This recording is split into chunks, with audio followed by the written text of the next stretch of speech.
Welcome, dear friends, to the end of National Poetry Month. We sure have had some fun, haven't we? Well, today I thought we'd take it easy and just enjoy some poetry together. More specifically, a selection of public domain poems from everyone's favorite William Carlos Williams. So, really, the name of the game today is to sit back and settle in, grab a treat, fold some laundry, or do the dishes while we just read together. Of course, your job is not to analyze or parse or interpret. Just take it all in. Experience the poems and experience the experience of poems. Academic analysis is one way to enjoy poetry, but it's not the only way.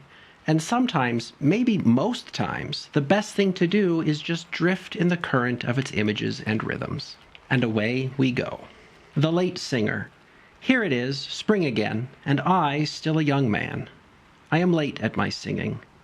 The sparrow with the black rain on his breast has been at his cadenzas for 2 weeks past. What is it that is dragging at my heart? The grass by the back door is stiff with sap. The old maples are opening their branches of brown and yellow moth flowers. A moon hangs in the blue in the early afternoons over the marshes. I am late at my singing. Burkitt and the Stars. A day on the boulevards chosen out of 10 years of student poverty. One best day out of 10 good ones. Burkitt, in high spirits, "Ha! Oranges! Let's have one." And he made to snatch an orange from the vendor's cart. Now, so clever was the deception, so nicely timed to the full sweep of certain wave summits, that the rumor of the thing has come down through 3 generations, which is, relatively, forever. A celebration. A middle northern March, now, as always, gusts from the south broken against cold winds, but from under, as if a slow hand lifted a tide, it moves, not into April, into a second March. The old skin of wind-clear scales dropping upon the mold, this is the shadow projects the tree upward, causing the sun to shine in his sphere. So we will put on our pink felt hat, new last year, newer this by virtue of brown eyes turning back the seasons, and let us walk to the orchid house. See, the flowers will take the prize tomorrow at the palace. Stop here. These are our oleanders. When they are in bloom, you would waste words. It is clearer to me than if the pink were on the branch. It would be a searching and a colored cloud to reveal that which is now huskless, shows the very reason for their being. And these, the orange trees in blossom, no need to tell with this weight of perfume in the air. If it were not so dark in this shed, one could better see the white. It is that very perfume has drawn the darkness down among the leaves. Do I speak clearly enough? It is this darkness reveals that which darkness alone loosens and sets spinning on waxen wings. Not the touch of a fingertip, not the motion of a sigh. A too heavy sweetness proves its own caretaker. And here are the orchids. Never having seen such gaiety, I will read these flowers for you. This is an odd January, dyed in Vion's time. Snow this is, and this the stain of a violet grew in that place the spring that foresaw its own doom. And this, a certain July from Iceland, a young woman of that place, breathed it toward the south. It took root there. The color ran true, but the plant is small.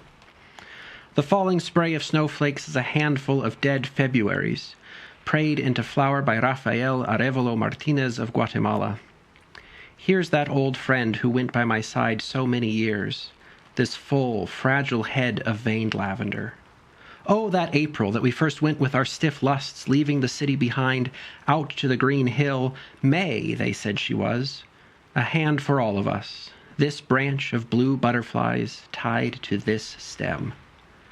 June is a yellow cup I'll not name. August, the over-heavy one. And here are russet and shiny, all but March. And March? Ah, March. Flowers are a tiresome pastime. One has a wish to shake them from their pots, root and stern, for the sun to gnaw. Walk out again into the cold and saunter home to the fire. This day has blossomed long enough. I have wiped out the red night and lit a blaze instead, which will at least warm our hands and stir up the talk. I think we have kept fair time. Time is a green orchid. A good night. Go to sleep, though of course you will not. to tideless waves thundering slantwise against strong embankments, rattle and swish of spray dashed 30 feet high, caught by the lake wind, scattered and strewn, broadcast in over the steady car rails. Sleep, sleep. Gulls' cries in a wind gust broken by the wind, calculating wings set above the field of waves breaking. Go to sleep to the lunge between foam crests, refuse churned in the recoil, food, awful, awful, that holds them in the air, wave white for the one purpose, feather upon feather, the wild chill in their eyes, the hoarseness in their voices. Sleep, sleep. Gentle-footed crowds are treading out your lullaby. Their arms nudge, they brush shoulders, hitch this way then that, mass and surge at the crossings. Lullaby, lullaby. The wildfowl police whistles, the enraged roar of the traffic machine shrieks.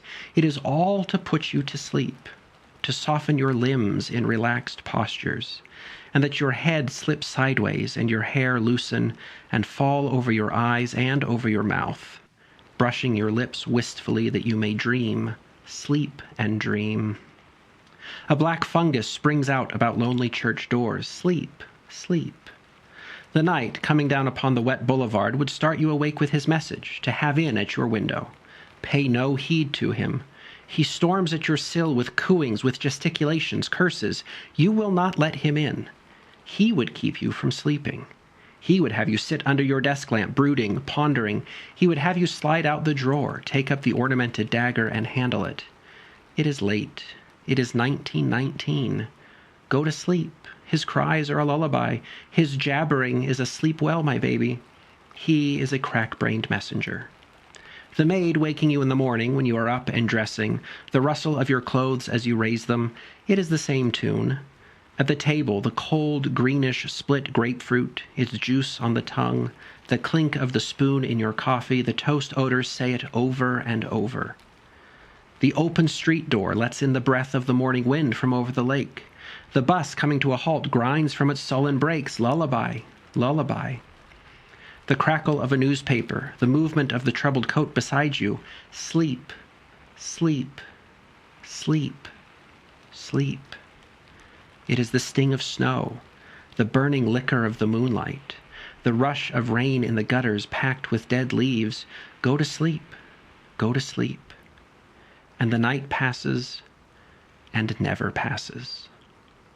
The desolate field. Vast and gray, the sky is a simulacrum to all but him whose days are vast and gray. And in the tall, dried grasses, a goat stirs, with nozzle searching the ground. My head is in the air, but who am I? And amazed, my heart leaps at the thought of love, vast and gray, yearning silently over me. Willow poem. It is a willow when summer is over, a willow by the river from which no leaf has fallen, nor bitten by the sun turned orange or crimson. The leaves cling and grow paler, swing and grow paler over the swirling waters of the river as if loath to let go. They are so cool, so drunk with the swirl of the wind and of the river, oblivious to winter, the last to let go and fall into the water and on the ground. Approach of winter. The half-stripped trees struck by a wind together, bending all, their leaves flutter dryly and refuse to let go, or, driven like hail, stream bitterly out to one side and fall where the salvias, hard carmine, like no leaf that ever was, edge the bare garden. January. Again I reply to the triple winds running chromatic fifths of derision outside my window. Play louder. You will not succeed. I am bound more to my sentences the more you batter at me to follow you. And the wind, as before, fingers perfectly its derisive music. Blizzard. Snow. Years of anger following hours that float idly down. The blizzard drifts its weight deeper and deeper for 3 days, or 60 years, eh? Then the sun. A clutter of yellow and blue flakes, hairy-looking trees stand out in long alleys over a wild solitude. The man turns, and there, his solitary track stretched out upon the world. To waken an old lady. Old age is a flight of small, cheeping birds, skimming bare trees above a snow glaze. Gaining and failing, they are buffeted by a dark wind. But what? On harsh weed stalks the flock has rested. The snow is covered with broken seed husks, and the wind tempered by a shrill piping of plenty. Winter trees, all the complicated details of the attiring and the disattiring are completed. A liquid moon moves gently among the long branches. Thus, having prepared their buds against a sure winter, the wise trees stand sleeping in the cold. Complaint. They call me and I go. It is a frozen road past midnight, a dust of snow caught in the rigid wheel tracks. The door opens. I smile, enter, and shake off the cold. Here is a great woman on her side in the bed. She is sick, perhaps vomiting, perhaps laboring to give birth to a 10th child. Joy, joy! Night is a room darkened for lovers. Through the jalousies, the sun has sent one gold needle. I pick the air from her eyes and watch her misery with compassion. Spring storm. The sky has given over its bitterness. Out of the dark change all day long, rain falls and falls as if it would never end. Still, the snow keeps its hold on the ground, but water from 1,000 runnels, it collects swiftly, dappled with black, cuts a way for itself through green ice in the gutters. Drop after drop it falls from the withered grass stems of the overhanging embankment. The delicacies. The hostess, in pink satin and blonde hair, dressed high, shone beautifully in her white slippers against the great, silent, bald head of her little-eyed husband. Raising a glass of yellow Rhine wine in the narrow space just beyond the light varnished woodwork and the decorative column between dining room and hall, she smiled the smile of water tumbling from one ledge to another. We began with a herring salad, delicately flavored saltiness and scallops of lettuce leaves. The little owl-eyed and thick-set lady with masses of gray hair has smooth pink cheeks without a wrinkle. She cannot be the daughter of the little red-faced fellow dancing about, inviting lion-headed Wolf the druggist to play the piano, but she is. Wolf is a terrific smoker. If the telephone goes off at night, so his curl-haired wife whispers, he rises from bed but cannot answer till he has lighted a cigarette. Sherry wine in little conical glasses, dull brownish yellow, and tomatoes stuffed with finely cut chicken and mayonnaise. The tall Irishman in a Prince Albert and the usual striped trousers is going to sing for us. The piano is in a little alcove with dark curtains. The hostess's sister, 10 years younger than she, in black net and velvet, has hair like some filmy haystack, cloudy about the eyes. She will play for her husband. My wife is young. Yes, she is young and pretty when she cares to be, when she is interested in a discussion. It is the little dancing mayor's wife telling her of the day nursery in East Rutherford, across the track, divided from us by the railroad, and disputes as to precedence. It is in this town the saloon flourishes, the saloon of my friend on the right, whose wife has twice offended with chance words. Her English is atrocious. It is in this town that the saloon is situated, close to the railroad track, close as may be, this side being dry, dry, dry, two people listening on opposite sides of a wall. The day nursery had 65 babies the week before last, so my wife's eyes shine, and her cheeks are pink, and I cannot see a blemish. Ice cream in the shape of flowers and domestic objects. A pipe for me, since I do not smoke. A doll for you. The figure of some great bulk of a woman disappearing into the kitchen with a quick look over the shoulder. My friend on the left, who has spent the whole day in a car the like of which some old fellow would give to an actress. Flower holders, mirrors, curtains, plush seats. My friend on the left, who is chairman of the Streets Committee of the Town Council and who has spent the whole day studying automobile fire engines in neighboring towns in view of purchase. My friend at the Elks last week at the breaking up hymn signaled for them to let Bill, a familiar friend of the saloon keeper, sing out all alone to the organ, and he did sing. Sal's rolls, exquisite, and Rhine wine ad libitum, a masterly caviar sandwich. The children flitting about above stairs. The councilman has just bought a National 8, some car. For heaven's sake, I mustn't forget the halves of green peppers stuffed with cream cheese and whole walnuts. Thursday. I have had my dream, like others, and it has come to nothing, so that I remain now, carelessly, with feet planted on the ground, and look up at the sky. Feeling my clothes about me, the weight of my body in my shoes, the rim of my hat, air passing in and out at my nose, and decide to dream no more. The dark day.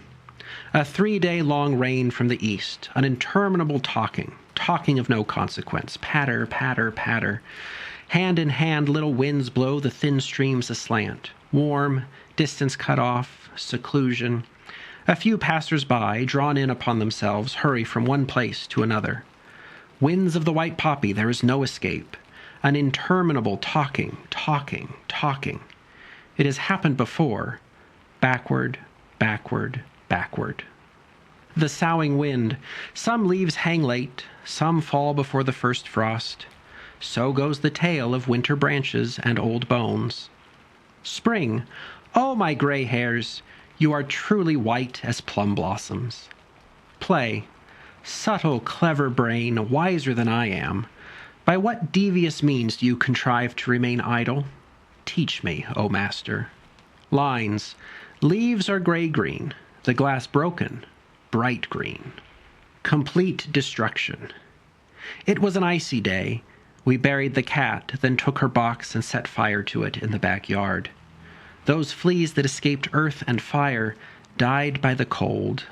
Memory of April. You say love is this, love is that. Poplar tassels, willow tendrils, the wind and the rain comb, tinkle and drip, branches drifting apart. Ha! Love has not even visited this country. Epitaph. An old willow with hollow branches slowly swayed his few high, bright tendrils and sang, "Love is a young green willow shimmering at the bare wood's edge." Daisy. The day's eye hugging the earth in August. Ha! Spring is gone down in purple. Weeds stand high in the corn. The rain-bitten furrow is clotted with sorrel and crabgrass. The branch is black under the heavy mass of the leaves. The sun is upon a slender green stem ribbed lengthwise. He lies on his back. It is a woman also. He regards his former majesty, and round the yellow center, split and creviced and done into minute flower heads, he sends out his 20 rays. A little, and the wind is among them to grow cool there. One turns the thing over in his hand and looks at it from the rear. Brown-edged, green and pointed scales armor his yellow. But turn and turn, the crisp petals remain brief, translucent, green-fastened, barely touching at the edges.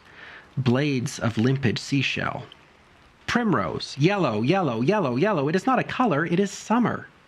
It is the wind on a willow, the lap of waves, the shadow under a bush, a bird, a bluebird, 3 herons, a dead hawk rotting on a pole, clear yellow.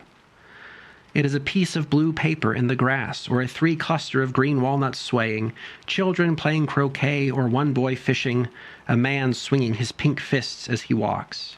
It is lady's thumb, forget-me-nots in the ditch, moss under the flange of the car rail, the wavy lines and split rock, a great oak tree.